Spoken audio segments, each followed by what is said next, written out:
జగిత్యాల జిల్లా కోరుట్ల మండలం మాదాపుర గ్రామం. ఆ ఊరిలో దుర్గాప్రసాద్ గారి కుటుంబంలో 2 మగపిల్లల తర్వాత పుట్టిన ఏకైక ఆడపిల్ల. ఆ కుటుంబంలో ఒక ఆడపిల్ల పుడితే ఆ ఇల్లంతా పండుగ వాతావరణం నెలకొంది. ఎందుకంటే వాళ్ళ నాన్న వాళ్ళ అన్నదమ్ముల కుటుంబాలన్నింటిలో అందరూ మగపిల్లలే. ఏకంగా 13 మంది అన్నదమ్ముల మధ్య పుట్టిన ఏకైక ఆడపిల్ల వైష్ణవి. ఈ 13 మంది అన్నద చేతుల్లో ఎంతో అల్లారుముద్దుగా ఒక మహారాణిలా పెరిగింది వైష్ణవి.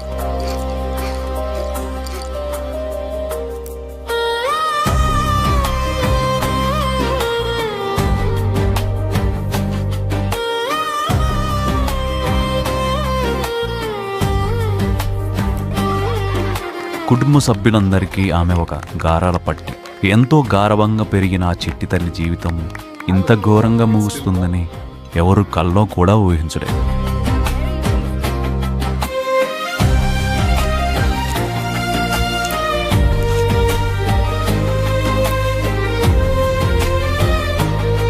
అదే కోరుట్లలోని అయ్యప్పగుట్ట ప్రాంతానికి చెందిన హరిబాబు స్థానికంగా ఒక ప్రైవేట్ ఆసుపత్రిలో పనిచేసేవాడు.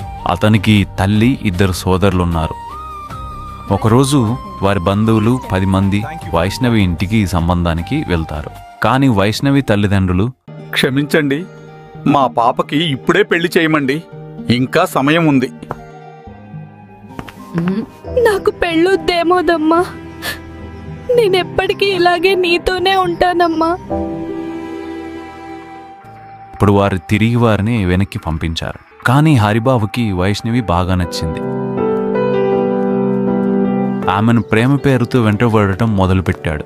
వారి బంధువులకు ఫోన్ చేస్తూ, వైష్ణవి అంటే నాకు చాలా ఇష్టం, నాకిచ్చి పెళ్లి చేయండి, నేను బంగారంలో చూసుకుంటా అని వైష్ణవి తల్లిదండ్రులకు, బంధువులకు ఫోన్ చేస్తూ వారిని విసిగించేవాడు.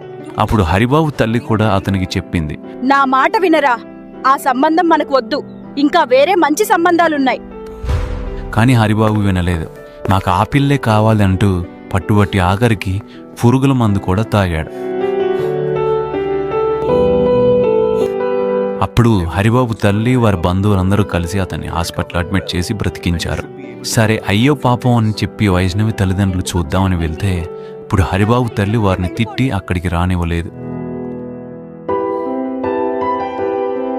ఇలా 3 నెలల వరకు వైష్ణవి వెంటపడి మళ్ళీ సూసైడ్ చేసుకుంటా అని మళ్ళీ ఈసారి ఒక పాయిజన్ బాటిల్ తీసుకొని ఒక జంగల్లోకి వెళ్ళి అక్కడి నుండి వైష్ణవికి వారి బంధువులందరికీ ఫోన్ చేసి వార్నింగ్ ఇస్తూ, ఇప్పుడు మీరు వైషమ్మని నాకు ఇయ్యకుంటే నేను చచ్చిపోతా అంటూ, అవసరమైతే నేను నా తల్లిని వదిలిపెట్టైనా మీ ఇంటికే వచ్చి అక్కడే ఉంటూ వైషమ్మని బంగారంలో చూసుకుంటా, నాకేం తక్కువ, నేను హాస్పిటల్లో ఉద్యోగం చేస్తున్నాను, నెలకు 30,000 జీతం అంటూ ఎమోషనల్ బ్లాక్మెయిల్కు పాల్పడ్డాడు. వైష్ణవి తల్లిదండ్రులు, వారి బంధువులు ఆలోచించారు. వైష్ణవి అన్నలు కూడా అతని గురించి ఎంక్వైరీ చేసి చివరికి ఒప్పుకుంటారు. వైష్ణవి అన్నలు, అమ్మ, హరిబాబుకు నువ్వే కావాలంట, నీకోసం చచ్చిపోతా అంటున్నాడు, నల్లగా ఉంటే ఏమైందమ్మా, మనసు బాగుండాలి, చూస్తే మంచోడిలా ఉన్నాడు, చెడు అలవాట్లు కూడా లేవు అని వైష్ణవి తల్లిదండ్రులు, అన్నలు వైష్ణవిని ఒప్పిస్తారు. అప్పుడు అయ్యో, నా కోసం చచ్చిపోతుండు కదా అని చెప్పి వైష్ణవి కూడా ఒప్పుకుంటుంది. అతని నాటకాలను నిజమైన ప్రేమగా నమ్మిన ఆ అమాయకురాలు అతని వల్లో పడిపోయింది. వైష్ణవి మరియు హరిబాబు ఇద్దరు కలిసి మే 29, 2025న ఒక గుడిలో వివాహం చేసుకుంటారు. వైష్ణవి వాళ్ళ ఇంటికే హరిబాబు ఇల్లరిక్కం వస్తాడు.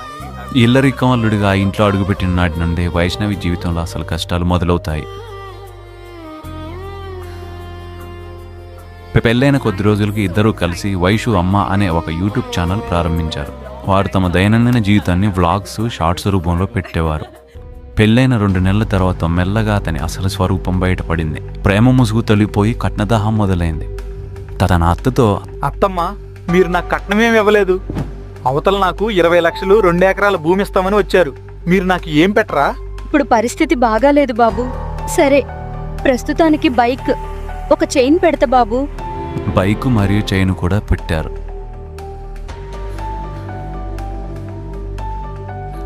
హరిబాబు మళ్ళీ వైష్ణవితో, రేపు మనకు ఉండటానికి స్థలం లేదు, ఫ్లాట్లు దొరకడం లేదు, మీ అమ్మకి చెప్పు ఫ్లాట్ కావాలని. ఇప్పుడు వైష్ణవి తల్లిదండ్రులను అడగ్గా వారు హడాయిడా అప్పు చేసి 12 లక్షలు అప్పు తెచ్చి మరీ మాదాపూర్ శివారులో 2 గుంటల పొలం కొనిచ్చారు. అయినా హరిబాబు సంతృప్తి చెందలేదు. అదే సమయంలో వైష్ణవి ప్రెగ్నెంట్ అవుతుంది.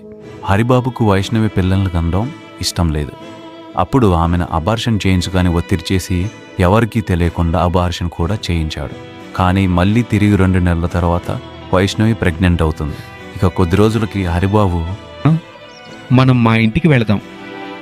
మీ వాళ్లకు నేను ఇష్టం లేదు, నేనెందుకు రావాలి? హరిబాబు అన్నలు తల్లి రోజు ఫోన్ చేస్తూ ఇటువైపు ₹1 కోటి ఆస్తి వస్తుంది, 4 ఎకరాల భూమి, 20 లక్షలు ఇస్తా ఉంటున్నారు, దాన్ని వదిలేసి వచ్చాయంటూ వైష్ణవిని పిచ్చి పిచ్చిగా తిడుతూ బూతులు తిట్టేవారు. తర్వాత హరిబాబు వైష్ణవిని బ్రతిమిలాడి, నేను మా అమ్మని ఎలాగైనా ఒప్పిస్తాను, మా ఇంటికి వెళ్దాం రా. వైష్ణవిని తీసుకొని ఇంటికి వెళ్తారు. వెళ్ళగానే హరిబాబు తల్లి వైష్ణవిని నిలదీసి, వచ్చావానే? ఏం తెచ్చావు? ఎంత తెచ్చావు? సామాన్లు ఏం తెచ్చావు? 50 లక్షలు తీసుకురా, లేకుంటే నిన్ను ఇంట్లోకి రానివ్వను అంటూ ఇంట్లో గొడవ పడ్డారు. అప్పుడు అత్త వైష్ణవి కళ్ళల్లో కారం కొట్టి వైష్ణవిని బాగా కొట్టారు.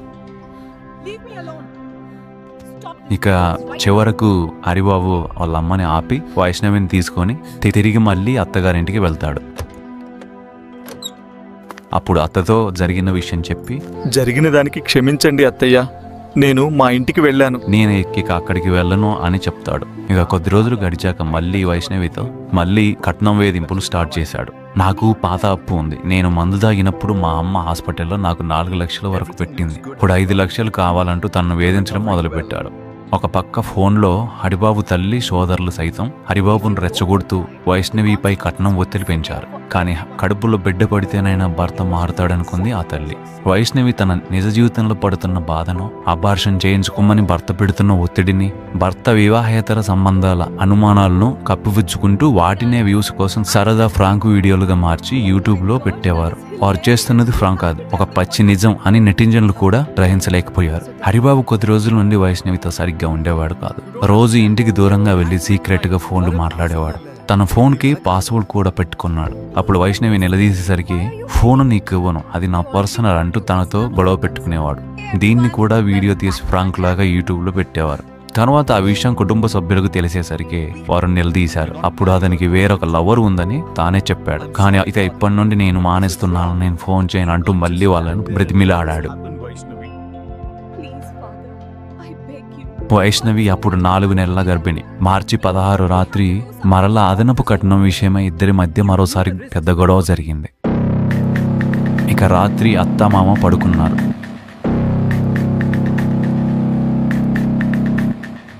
వారు పడుకున్న తర్వాత తెల్లవారుజామున 4 గంటలు ఆ ప్రాంతంలో హరిబాబు కిచెన్లోకి వెళ్లి కత్తి తీసుకొచ్చాడు. నిద్రపోతున్న తన భార్య అని కూడా చూడకుండా, తన బిడ్డను మోస్తున్న తల్లి అని కూడా కనికరించకుండా ఆ ఉన్మాది హరిబాబు కత్తితో విచక్షణ రహితంగా దాడి చేశాడు. కత్తిపోట్లకు గురైన ఆమె కేకలు బయటకు రాకుండా గొంతు నులిమి కిరాతకంగా చంపి శవాన్ని బిడ్డి కింద పెట్టేశాడు.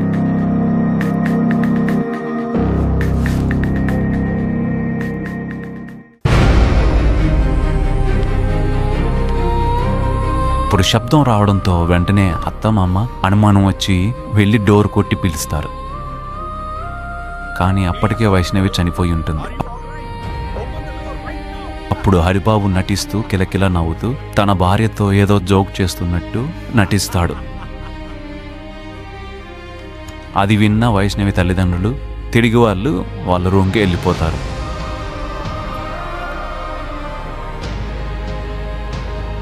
ఇక ఉదయం 6 గంటల సమయంలో రక్తపు మడుగులో ఆమెను వదిలేసి హరిబాబు బయటికి వచ్చి బ్రష్ వేసుకొని త్వరగా బట్టలు మార్చుకొని ఆమెను చంపిన కత్తి, రక్తపు పట్టలు తీసుకొని వారికి కనిపించకుండా తన మోటార్ సైకిల్పై అక్కడి నుండి పరారవుతాడు.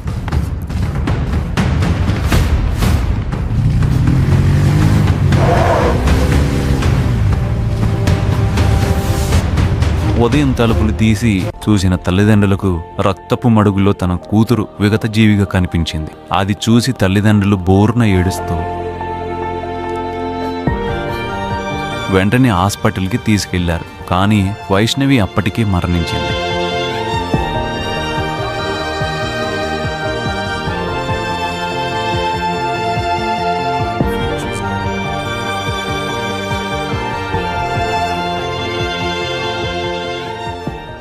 ఇక ఫిర్యాదు అందుకున్న పోలీసులు వెంటనే రంగంలోకి దిగారు. పారిపోయిన హరిబాబు కోరుట్ల శివార్లోనే కోనరావుపేట క్రాస్ రోడ్డు వద్ద ఉన్న ఒక ఖాళీ డబుల్ బెడ్రూమ్ ఇంట్లో రక్తంతో తడిసిన బట్టలను హత్యకు ఉపయోగించిన కత్తిని దాచిపెట్టాడు. ఆ తర్వాత మియాపూర్ ప్రాంతంలో తిరుగుతూ పోలీసులు కళ్ళుగప్పే ప్రయత్నం చేశాడు. కానీ మెట్పల్ డిఎస్పీ రాముల్ ఆధ్వర్యంలో పోలీసులు ప్రత్యేక బృందాలు పక్కా సమాచారంతో అదే రోజు రాత్రి అతన్ని వలపన్ని పట్టుకున్నారు.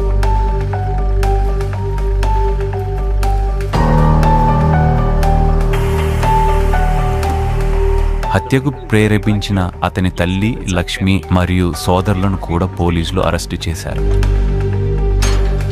ప్రస్తుతం హరిబాబు కరీంనగర్ జైల్లో రిమాండ్ జీవితం గడుపుతున్నాడు. ఇదంతా ఒకవైపు జరుగుతుంటే 13 మంది అన్నదమ్ముల మధ్య మహారాణిలా పెరిగిన ఆ ఏకైక చెల్లెలు ఇప్పుడు సమాధిలో పడుకోవడం ఆ అన్నల గుండెలను పిండేస్తోంది. తన చెల్లి గర్భవతిగా ఉన్నప్పుడు ఇష్టపడి తిన్న స్వీట్లు పండ్లను తీసుకువెళ్లి సమాధి వద్ద పెట్టి ఒక్కసారి లేచి ఇవి తిని చెల్లి అంటూ ఆ అన్న సంతోష్ సమాధి రాయిని పట్టుకొని ఏడుస్తున్న తీరు చూస్తే కన్నీళ్లు ఆపుకోవడం ఎవరి తరము కాదు.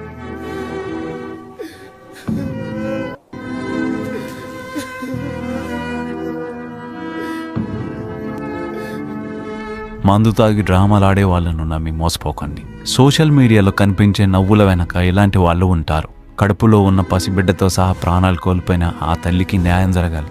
మీలో ఎవరైనా ఇలాంటి సమస్యలను ఎదుర్కొంటూ ఉంటే గృహహింస హెల్ప్ లైన్ నంబర్ 181100 స్క్రీన్పై కనిపిస్తుంది చూడండి. ఈ నెంబర్లకు ఫిర్యాదు చేయవచ్చు. Thanks for watching.